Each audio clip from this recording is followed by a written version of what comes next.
Now, next on the docket, Shane, the South Carolina Gamecocks over-under win total put at 6, which same win total they had last season. Again, this does not count the bowl game. So, you're betting, will South Carolina regress at 5-7? Will they improve at 7-5? Let's go down the schedule here, Shane. Right out the gate, Georgia State. It's a tricky team. Tennessee knows. Why do we keep scheduling these guys? LSU's like, you can have them. They almost knocked off Auburn last year. I mean, that's no gimme. And then things really ratchet up for the Gamecocks. I've said LSU. I'm sorry. Quarterbacks are bouncing around these days. I don't even know who's who, but I mean, Auburn. Sorry, my bad. At Arkansas, week 2. Georgia, week 3. And then we get a little bit of a break here. Charlotte at home. South Carolina State at home. At Kentucky. That's going to be one that maybe decides this over-under. Then they get 2 weeks to prepare for Texas A&M at home. Missouri at home. At Vanderbilt. At Florida. Tennessee at home. And then at Clemson. So there's certainly some trap games here for the South Carolina Gamecocks. They're going to have to improve if they're going to get to that 7-win mark. But they've added a lot of pieces via the transfer portal. So in another recruiting class of depth. So what do you have, Shane, for the South Carolina Gamecocks, over or under 6 wins next season? That's tough, man. It is tough. And because I want to buy into the hype, brother. I want to buy into this quarterback. I want to buy into this new style of offense. I want to buy. I want to be on the hype train. You know what I'm saying? I want to see them. I want to see a team like Georgia go to South Carolina and just be struggling in the fourth quarter, and where everybody eyes glued. Is this another missed field goal opportunity coming up? That's what I want to see. I'm not convinced we're there yet, brother. I think there's a lot of great things happening over there in Columbia. I think you got your guy, man. I don't know what they're cooking with, but it's working, and they have established that base, that platform, a lot quicker than I expected. I thought this was a multi-year rebuild, and here we got a 5-star quarterback at the helm. Here we got a 5-star running back, catching passes out of the backfield.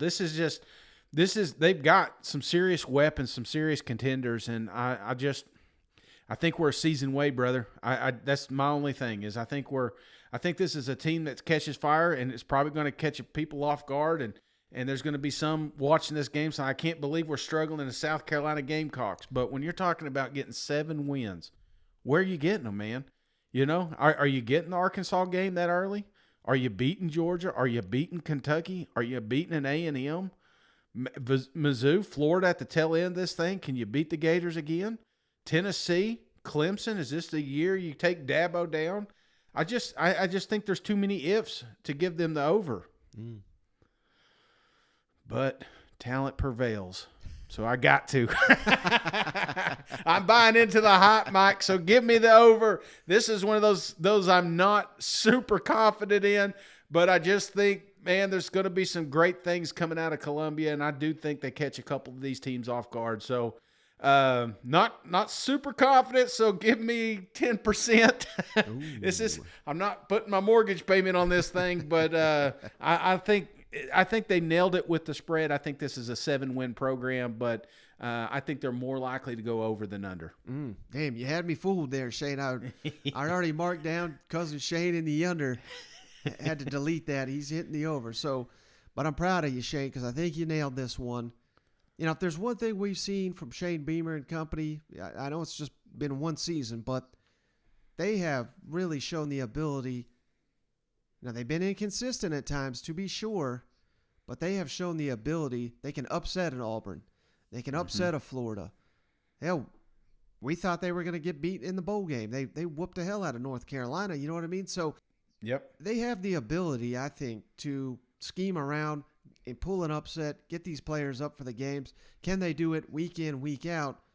Until we see that, they're not a true threat to win the SEC East. But with the additions that they've had via the transfer portal, I love Spencer Rattler.